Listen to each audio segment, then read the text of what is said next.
Good morning, everyone. My name is Patty Faith. I'm the Director of Brand and Communications for Medavie and former Executive Director of the Medavie Health Foundation. I'm also Chair of the Board of Philanthropic Foundations Canada. On behalf of the board and staff of PFC, we welcome you all to PFC's 2020 virtual gathering, Fast Forward, Harnessing the Power of Philanthropy to Build a Better Tomorrow. To begin, we would like to recognize the many territories of Turtle Island, on which we work and reside.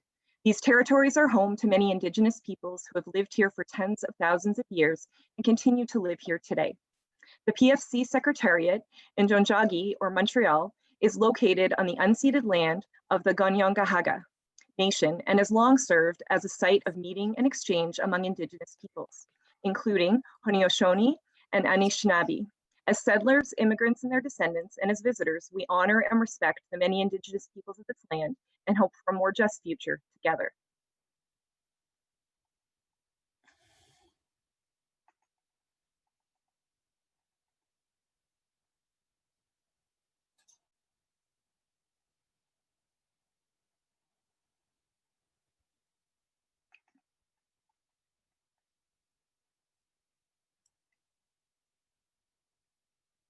"2020 has been and continues to be a year of unprecedented challenges. COVID-19 has drawn attention and amplified existing disparities in Canadian society and worldwide. In the face of the pandemic, we have now seen how not all are equal, how inequalities compound when confronted with climate change, health crises, and other disruptions. This morning, we launch a conversation on the state of the charity sector, on diversity, equity, and inclusion, and how philanthropic foundations can better respond to anti-racist movements and adopt an equity lens to grant making and governance. Tomorrow, we look forward to discussions of sustainable finance, impact investing, and ways for foundations to take action on climate change. And on Thursday, we will close the gathering by sharing some practices that are emerging this year and to explore the future of philanthropy in this changing world.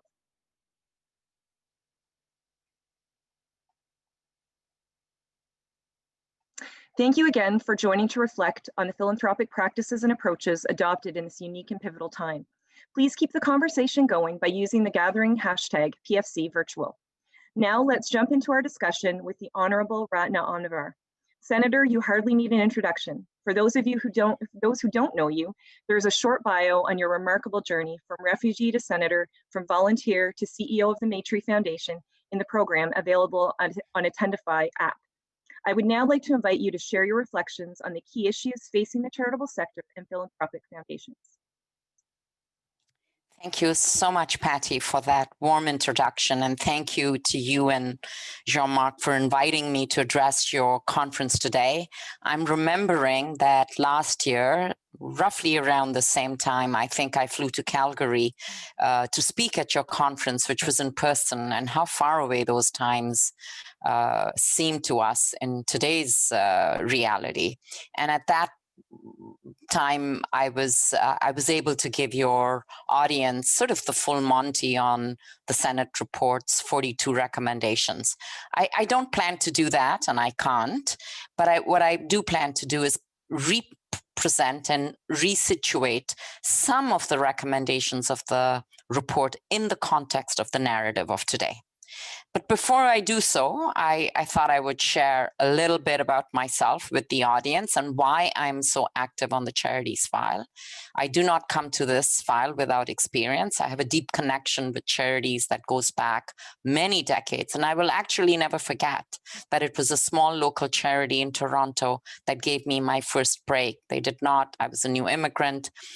They did not ask for Canadian work references. They did not ask for Canadian work experience. They saw something in me, and directly or indirectly as a result of that, I stand here before you as an activist and an advocate for the sector. Since that time, I have worked in big and small charities. I have been a fundraiser, an executive director, a president. I have founded many new charities. I have served and continue to serve as a director on a few of these. And I worked as your colleague, as Patty pointed out, as president of the Maitrey Foundation for 15 years. I was actually on the board of PFC for a number of those years, and then went on to university before receiving that call from the Prime Minister. So the Senate Charities Report, feels like a homecoming to me. And I was really, really honored and privileged to take a leadership role in it. So I want to present the report to you through the lens of the two pandemics we are facing. First of all, of course, the pandemic of COVID, and the second is the urgent calls to step up on systemic racism. And systemic racism has been described as some people as the other pandemic. So let's first go to the COVID pandemic. The crisis has, of course, hit charities really hard. You are charities, you work with charities, so you must know this better maybe than I do. The disruption in service delivery, the spike in service demands, the need to adapt quickly to technology without much capacity, and you couple that with the financial strain of falling donations, canceled events. It's a bit of a perfect storm for the sector. It is actually hard to imagine. I'm not even looking into that screen because it worries me that how many charities will actually be able to survive. And the specter of layoffs, close to 200,000 people, in this number of people who may well get laid off, looms over us, and of course shutdowns. So it is a crisis, and I don't think we should hesitate to call it as such. Not just a crisis of healthcare and the pandemic, but also a crisis for the sector that provides so many services to Canadians and is sort of the glue that holds us all together. But I'm an optimist, and I've always been an optimist. I think my life story is one of optimism, and I see points of light. So the government's efforts to stabilize the economy since the start of the pandemic has not left charities out of the loop. Quite the opposite. For the first time, the government has in fact recognized the sector as being on par with small and medium-sized businesses. So all the supports that the government rolled out and continues to roll out for the small and medium-sized sector are applied equally to the not-for-profit and charitable sector. The rent subsidy, the queues, the loan programs. And I think this is a significant breakthrough, and one that the sector, including foundations, must seek to normalize beyond the pandemic. Additionally, I think we welcome the additional funding to Kids Help Phone Line, women's shelters, food banks, and then subsequently the government rolled out additional funding for large sector organizations to redistribute to their members. And this is all, something to welcome. It's good, but it's not good enough. So Imagine Canada has been advocating for a sector stabilization fund ever since the deliberations on the recovery started. And their point of view, and I agree with it, is there can be no recovery without a recovery of the sector. And in order for the sector to recover, it needs a stabilization fund. There is no news on this stabilization fund, although I understand conversations continue. But there is a wrench in the wheel, so to say, and we should not hide our head in the sands or dig our heads in the sands, and that is the we controversy.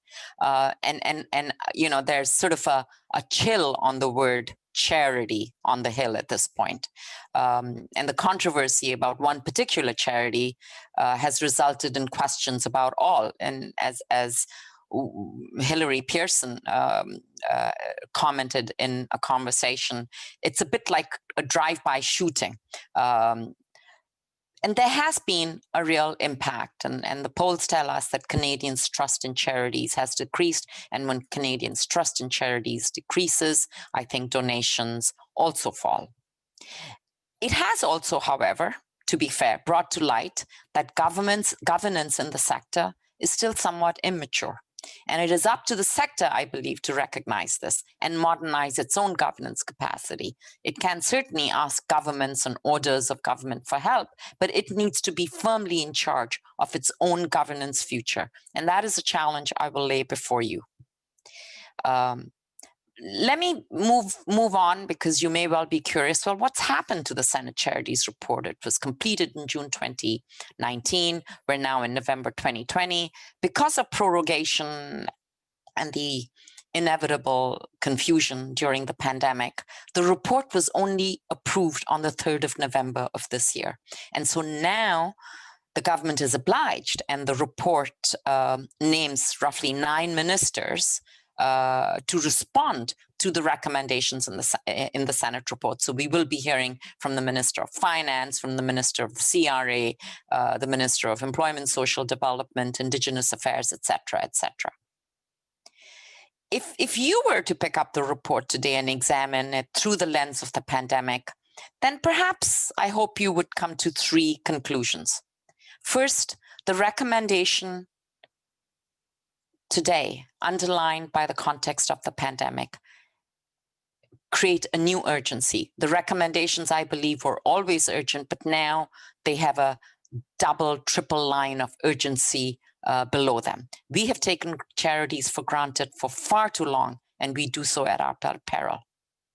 Second, and associated, the report points out to the benign neglect that has been the lot of the sector for years. And one indicator of this is that the Income Tax Act, which is the mothership of all laws regarding charities, has not been reviewed for 50 years.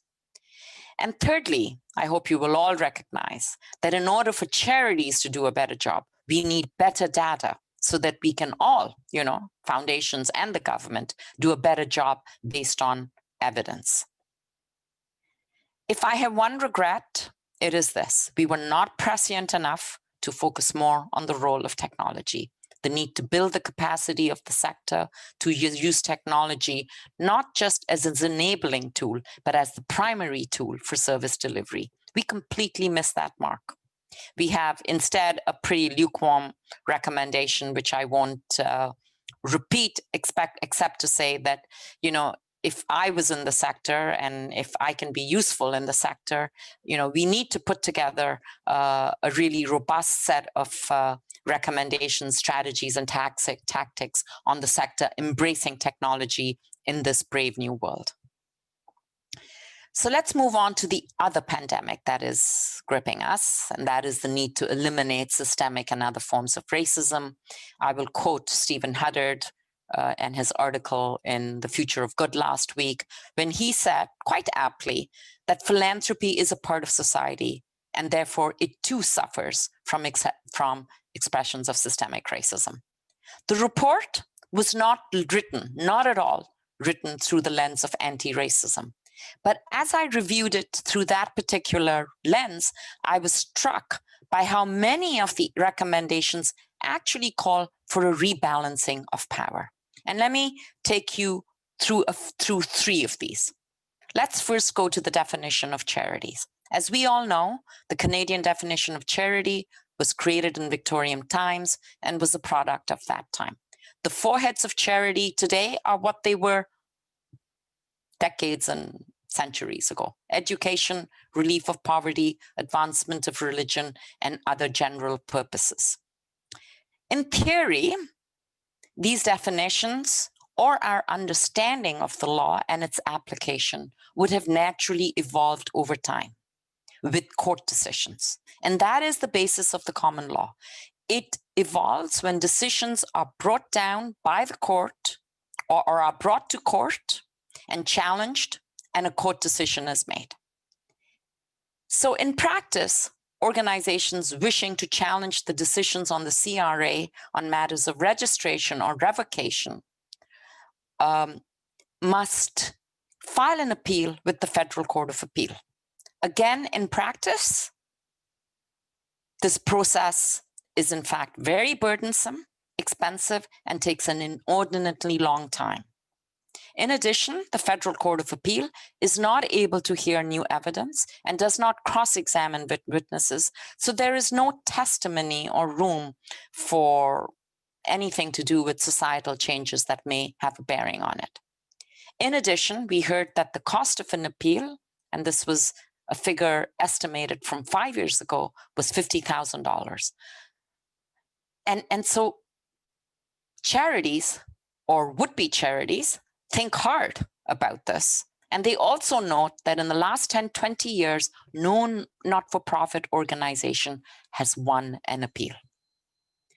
So appellants are worn down, and we are left with the definition of charity that is frozen in time.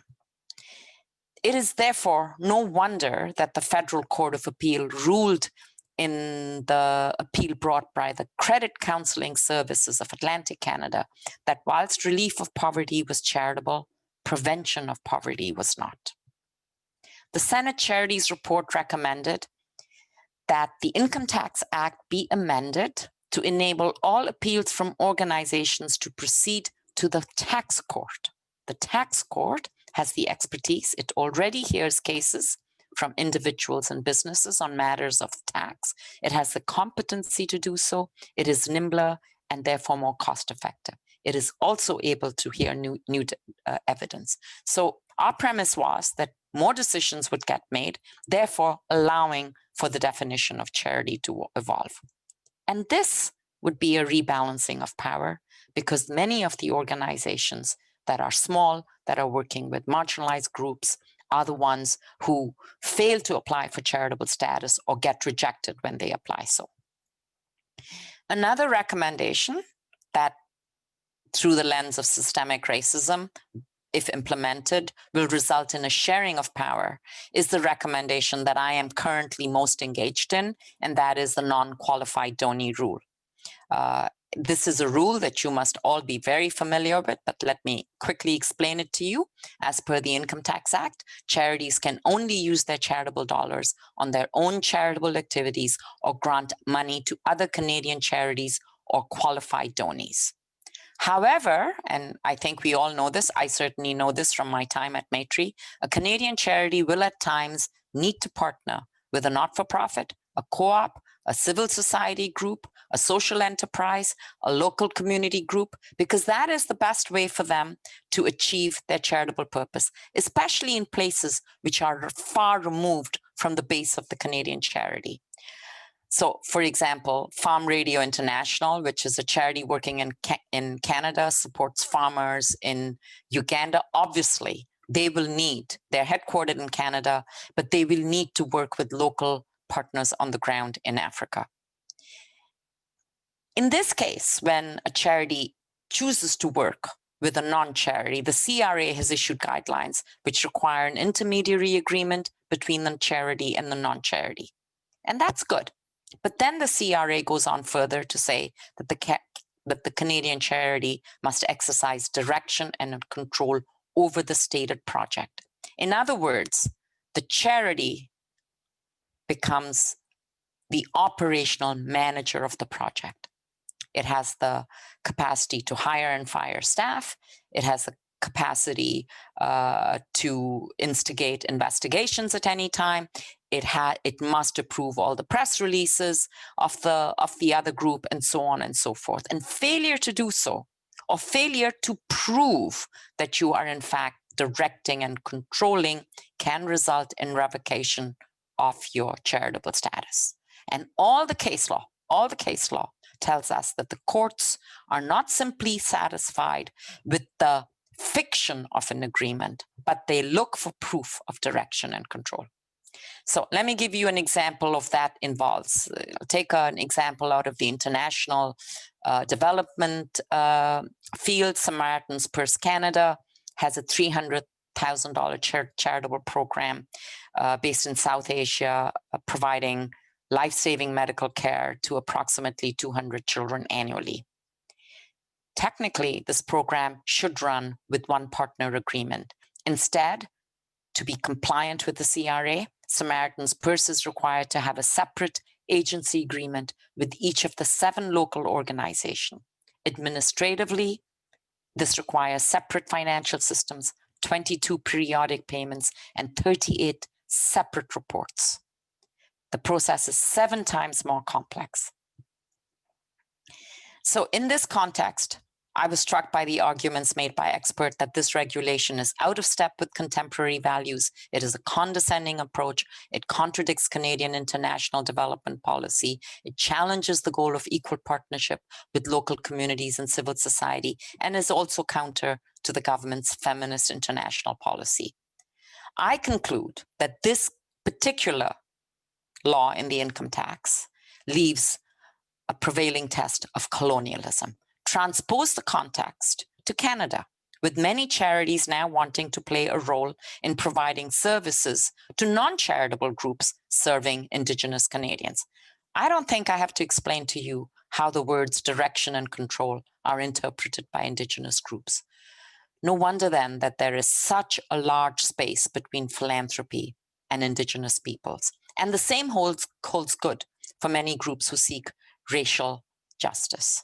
This law is a perfect example of systemic racism, embedded, invisible, with no intentional victims, but with an outsized impact on marginalized groups, whether they are in Canada or outside Canada. On this point, I am not waiting for the government to respond. I plan to table legislation next week in the Senate, the week after, in the Senate, to remove the reference to own activities and replace it with language of resource accountability, because at the heart of all of this is that we want accountability, and accountability is essential. But there are ways and means, as my bill will demonstrate, that you can get the same accountability, but you get it with empowerment. And I would welcome your support in this endeavor of mine.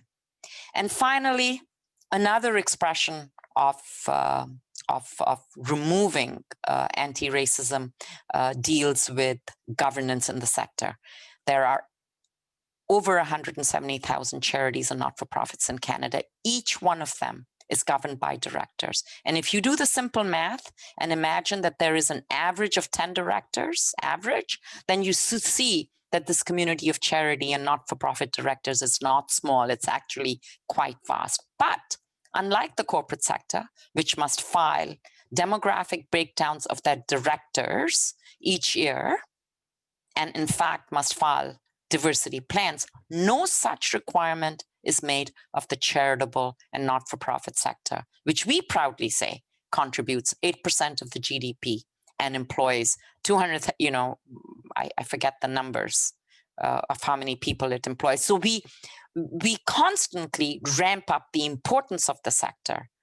But part of that importance, of claiming importance and claiming reputation and claiming validity, is to be in step in line with other parts of society. The recommendation on this matter is quite simple. The CRA must simply amend the T3010 and add a question about governance so that we can, based on existing employment equity definitions, this would give Canada the ability to collect information annually and desegregate it so that a picture of governance equity, which as I like to call it, can be put forward, and one can, figure out what needs to be done by who and how. I issued a challenge to the sector in June of this year, published in The Philanthropist, and I called on the sector to do its own data gathering to assess inclusion on governance. Fortunately, not only the sector, but also Stats Canada heeded this call, and a voluntary national survey will be out in the field before the end of the year so that we can get an initial picture of governance Canada-wide. It is voluntary, so you have the choice of filling it out or not filling it out. And I want to take, my time with you to urge you to participate actively in the survey. Even if you think that there's no point in filling it out because your bylaws may state that your directors must be drawn from family members, for instance. So colleagues, I'm in the business now of amending laws, and I know full well that laws can be legally changed if the political will is there. And certainly bylaws can also be changed. For you, I suspect it may well come down to a question of philanthropic will. So I think I should stop here, and Patty, back to you for questions.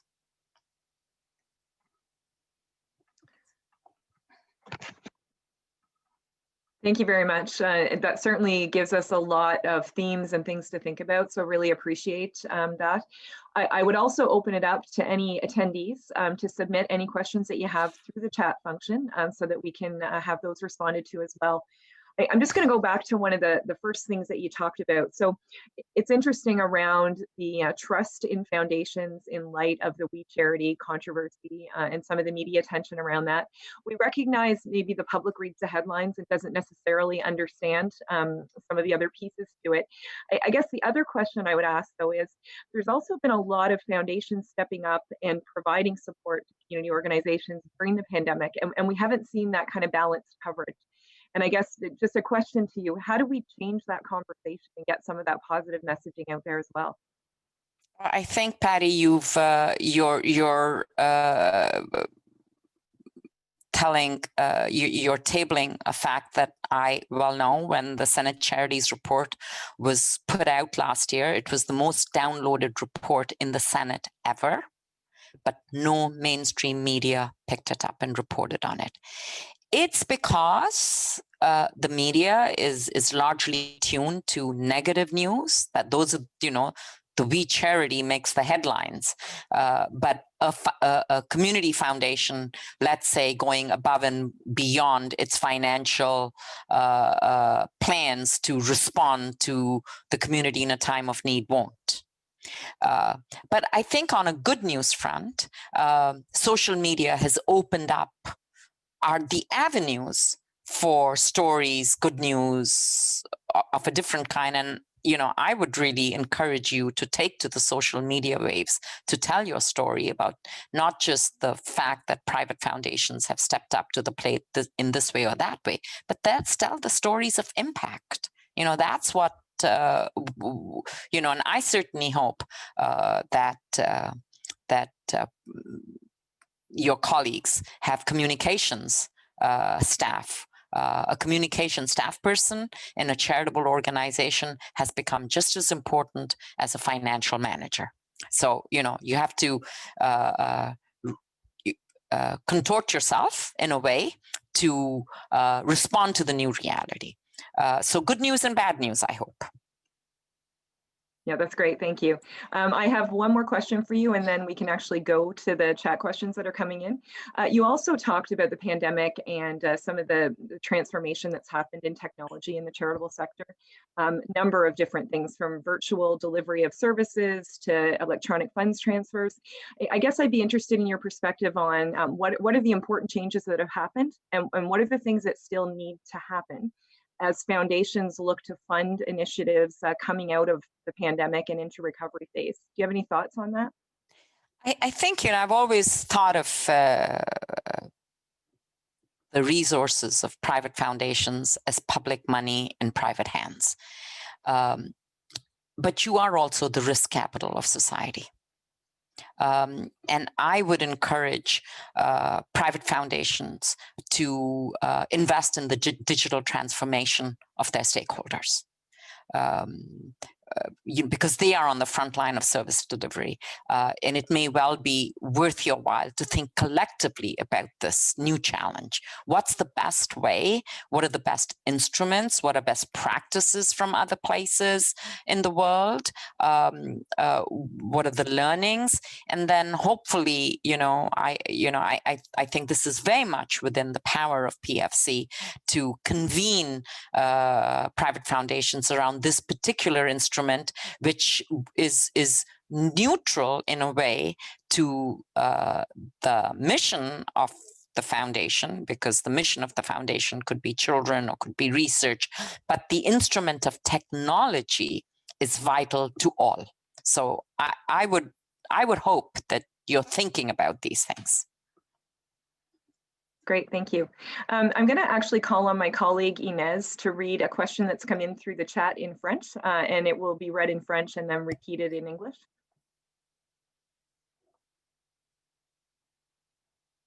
Yeah, thank you, Patty. Alors, la question... Une minute. Alors, la question vient de Hélène Dufresne. Qu'en sera-t-il des mouvements citoyens étudiants ou autres qui cherchent à financer leurs activités sans créer une nouvelle OBNL, notamment sur les questions environnementales? Pourrait-il trouver un abri et les avantages fiscaux à travers des OBNL axés sur cette question, si parrainés par ces derniers?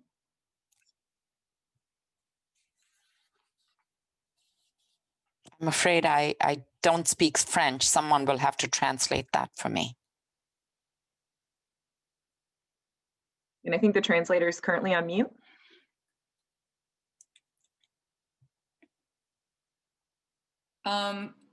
Senator Ratna Omidvar, you will need to press on the interpretation button at the bottom of your screen and select English to be able to hear the question translated into English. Okay, great. I'm ready. So I will read it again in French so that you have access to it in English. On s'excuse. Alors, je vais relire la question. Donc, qu'en sera-t-il des mouvements citoyens étudiants ou autres qui cherchent à financer leurs activités sans créer une nouvelle OBNL, notamment sur les questions environnementales? Pourraient-ils trouver un abri et les avantages fiscaux à travers des OBNL axés sur cette question, si parrainés par ces derniers? And as we're waiting for the senator to respond, please do put your questions in the chat function. So if I understand the question correctly, it is whether there is room and capacity for not-for-profits and charities to work with informal citizen movements like the citizen student movement. And I would say absolutely. You know, you look at the citizen student movement, you look at Black Lives Matter, you look at a number of these movements. They represent the nascent beginnings, not so nascent in the matter of Black Lives Matter, but they represent movements that philanthropy should be listening and paying attention to. If the question was, and I'm afraid I may not have understood it, if the question is, will the change in the Income Tax Act that I'm proposing lead to a greater facility of cooperation between charities, foundations, and citizen movements, regardless of their mission? The answer is yes. The law will facilitate such relationships not of power, but relationships of power sharing and brokering. So the foundation or the charity may have the resources, but the citizen movement may have legs on the ground and the mission and the strategies, and working together will become much easier and much less risky. I'm not sure I understood the question correct. You did. Okay, good. Okay, that's great. And I'm not seeing any other questions coming through. So again, just encourage people, if you have questions, to please submit them in the chat. Patty, there are a few questions on the Q&A box. You can see a notification at the bottom. And we have 3 questions here. I can read them if this can help. That would be great, because I don't see them. Great. So I'll read the first one. So the first one is, do you have examples of how the WE scandal has impacted charitable donations?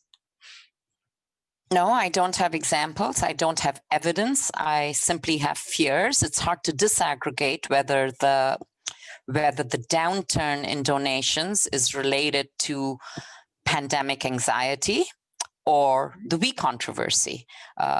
So I'm afraid I don't have an answer to that. But I think it's fair to say that over the short term, Canadian charities will experience a dip in donations. Whether it's picked up again as the economy recovers, I don't know.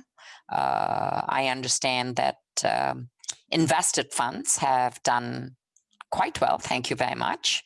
So perhaps it's time for foundations to open up their purse strings and donate generously to causes in the community. Thank you. So we do have a couple more questions here, Senator. I've not had this issue with my COVID response, but I have heard that some donor-advised fund holders who have requested funds to be activated towards COVID relief have had pushback from the foundation saying there will be other disasters needing funding in the future. What can a donor-advised fund holder do if the foundations that hold donor-advised funds who is reluctant to forward the funds? I have not heard this. I have heard quite the opposite about donor-advised funds. Maybe there's someone who can answer that question more specifically. But my understanding of donor-advised fund holders is, they are the owners of the fund. They make the decisions on where and how the fund should be distributed. Now, if those funds are housed within, let's say, a community foundation or another foundation, I'm not sure that the foundation can actually impose a decision on the fund holder that may be contrary to the desires of the fund holder. But I am sort of a bit of an out on the limb here, and I would appreciate being educated on this as well. Thank you. The questions are really starting to come in now. So next question, how can we as foundations best support the legislative changes that you've outlined today? I want to say that private foundations have enormous influence, and I'd be so delighted if some part of that influence could be used to support these changes. You can do a number of things. You can write to the Minister of Finance and you can pick out these recommendations. You can meet with your MP. You can meet with senators. You can make noise. You can work through PFC. It's best if you work as a collective through PFC. My office will be launching a major campaign to propel the non-qualified donee change that we want to make, and we can certainly be in touch with you. And there is an army of stakeholders behind me, and they represent, the majority of this. And they include Imagine Canada and Cooperation Canada and the top charity lawyers in this country, because you really need to be half a lawyer to understand these things. And I'm sadly not a lawyer. So I have huge support, but your support is important because of the place that you occupy in society. Work with PFC or email me. I do respond to emails. I will respond to emails. So there's lots of ways you can support these changes, but I would recommend a collective approach as opposed to an individual approach. Thanks. And I know that you're very active on social media, so there's lots of opportunity to support that as well. So we've had another question come in. Can you talk about the governance diversity a bit more? Are you expecting there would be minimum requirements for diversity on foundation boards, or is it more about a move towards governance equity as a sector? I am first wanting to gather a baseline of evidence. Let's gather that evidence. If the CRA makes that change to the T3010, or we get a really overwhelming response from the Stats Canada survey, we'll have a baseline of evidence. And then we can, instead of saying, I think that women are well represented on the boards of directors of charities, we will actually know. Knowing is way better than thinking, because thinking results in a whole lot of biases that are not grounded in evidence. So first, let's get the evidence. I believe once the evidence is there, that the sector itself will make a move. As I am fond of saying, I believe your spirit is willing, but your flesh is weak. And so evidence will strengthen your flesh. And then every sector, let's say the foundation sector, or every foundation could on its own make a decision about whether it's business as is, whether they want to move the needle and a few inches here or there, or whether they want to actually put forward a full-blown governance diversity plan. So frankly, I think legislation is possibly the last resort for this sector. I believe that you do embrace certain principles of equity and diversity and inclusion. It's acting on those principles that is your challenge. And so I think the conversation about governance equity is starting on that challenge. It will give you the evidence, and then, you know, I hope that we will see traction in the next 2 to 3 years. Okay, thank you. We have another question around qualified donees. So how can we help your work on the possibility of supporting non-qualified donees? We are eager to get to work, and most importantly, we have money and competencies to put to work. I sadly cannot take any money for very good reasons. That's a funny, you know, I sort of just thought about that for a second. But there is a group, I understand, of private foundations that are putting their money where their mouth is on sector reforms and structural reforms, including this. And I would encourage you to be in touch with them. I believe that the Lawson Foundation is heading this up. They are part of a community group, so I don't really have too much to do with them. I know about them. I'll be running my own campaign. They might be running a campaign that is different, but on the sides. So I hope that gives you two focal points to talk to and work with. Okay, thank you. Now we have another French question that's come in. So I can read the French if you want to listen to the English translation. Mm-hmm. So, dans quel horizon de temps pensons-nous avoir une réelle actualisation de la loi de la bienfaisance? Vous avez fait un travail important pour faire avancer cette réflexion. Le gouvernement actuel proposera-t-il, dans le cadre des modifications à la loi, dans le contexte d'un gouvernement minoritaire? That's an excellent political question.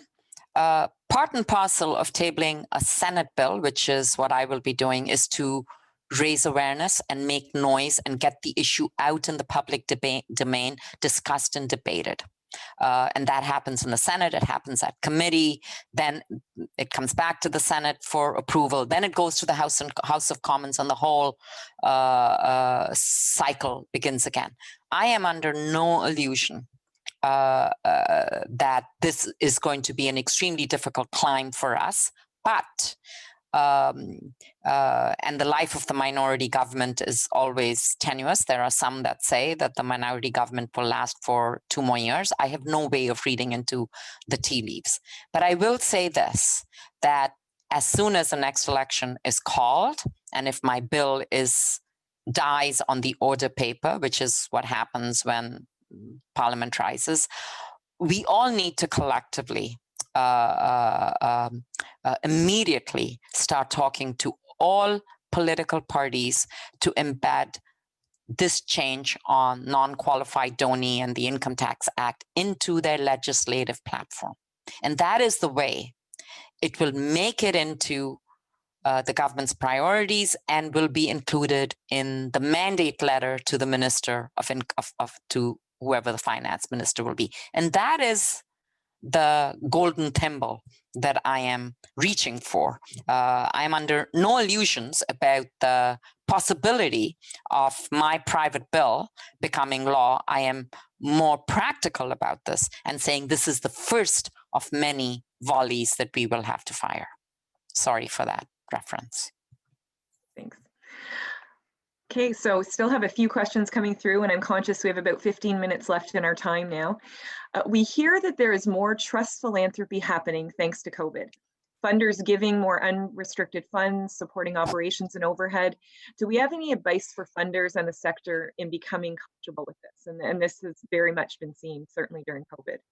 Yeah, this is an excellent question. I haven't heard of the terminology of trust philanthropy, but I would recommend, since this is, a little unusual for foundations, I remember the agreements that I signed and developed when I was a grant maker at Maitree. So there were expectations, and on all sides, foundation will give money and be hands off. The charity will do the work as per the agreement and will report back on outcomes and impacts, etc., etc. Trust philanthropy means trust the organization to do what they think is right without checking back with you. That is a leap of faith for many foundations and for many directors. And I would recommend, again, there is comfort in a crowd.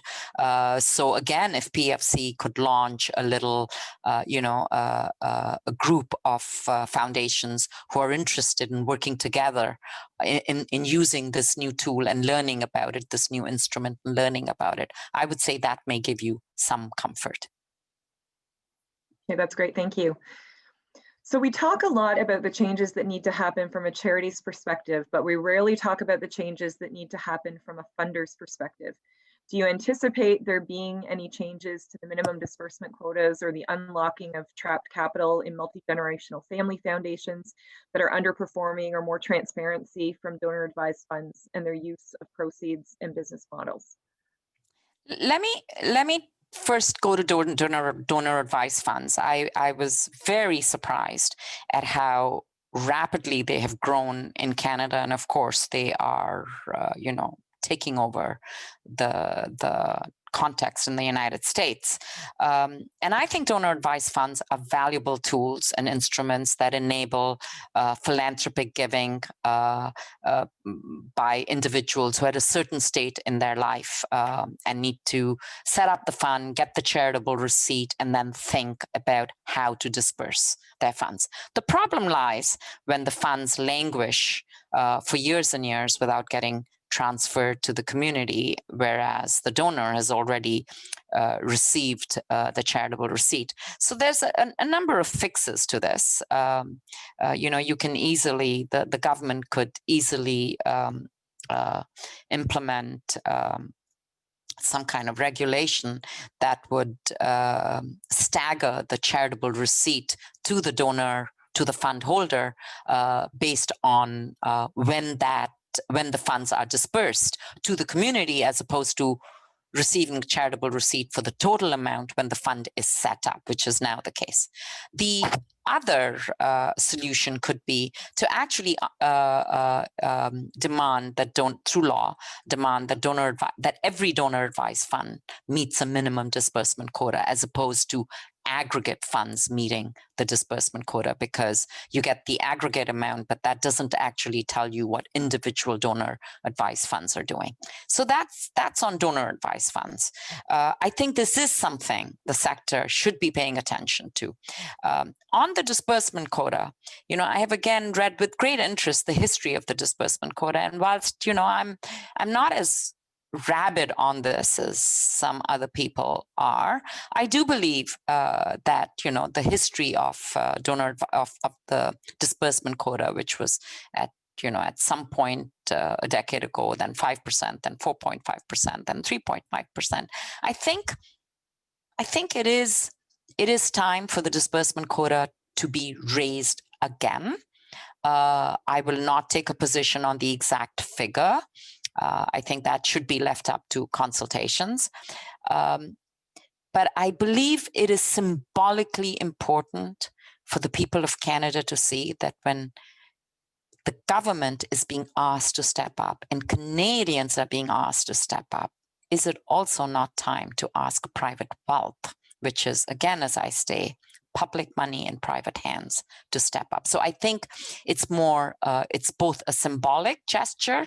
I'm not a mathematician, but if you raise the disbursement quota from 3.5% to, let's say, 4%, I'm sure it would release more money. And I know, and I want to thank all those foundations who already do way more than the 3.5%. And I know that there is a movement, Give 5, to a voluntary movement to give 5%. But voluntary action has its place, but so does the law. And I'm going to veer to the law in this case. Thank you. So we have time for one last question before I'll get you to share any closing comments. So what work can foundations do to complement the voluntary data collection to both disclose its own governance and the governance of the group that they support or groups that they support? Well, I think you have to look at your own governance first, because people in glass houses should not throw stones. So if you're going to ask your service providers or your grantees to provide governance data, then you should be prepared to provide your own governance data. And maybe this is kind of a joint effort you can take with your stakeholders. But the first thing is you must complete the survey that StatsCan will put out. That is a first. And join me in calling on the CRA to amend the T3010. This is what I have said, low-hanging fruit to the government. It does not require any money. It does not, I don't even think it does not require legislation. It's an administrative change that the CRA could make on its own if it were so called to do so. I know that the CRA is being advised by a committee of luminaries from the sector, and I'm certainly hoping that some of them are on this call, because this is, when you think about systemic racism, there are things that you can do that are, the solutions to systemic racism are very difficult to implement. But this one solution, gathering of data, is not. It's simple. And it's in our grasp. Thank you. So that brings to a close some of the questions that have come in through the chat. So Senator, just before I close out this session of the conference, do you have any parting thoughts or words that you would like to leave with us as we enter into the other sessions? Well, I was reading something that maybe quoted me or someone else. I don't want to take ownership. And I would say to you that private foundations are incredibly important in our society, but they do occupy a position of privilege and privilege. Let's leave it at that. And the question for private foundations is: do you want to be part of the status quo, or do you want to be part of the disruption? That is the big question for you, and I hope you take it into your conversation today. Okay, thank you. Great close. So I want to thank you for your time today and for all of the work that you do. I mean, this was a very helpful, insightful conversation to give people things to think about as we move into these coming days of the conversations. So again, I want to thank you very much and ask the attendees to have a wonderful conference. Thank you. And please remember to log on to my Twitter handle and tweet off that to get the changes going. That's great. Okay, thank you. Thank you. Thank you.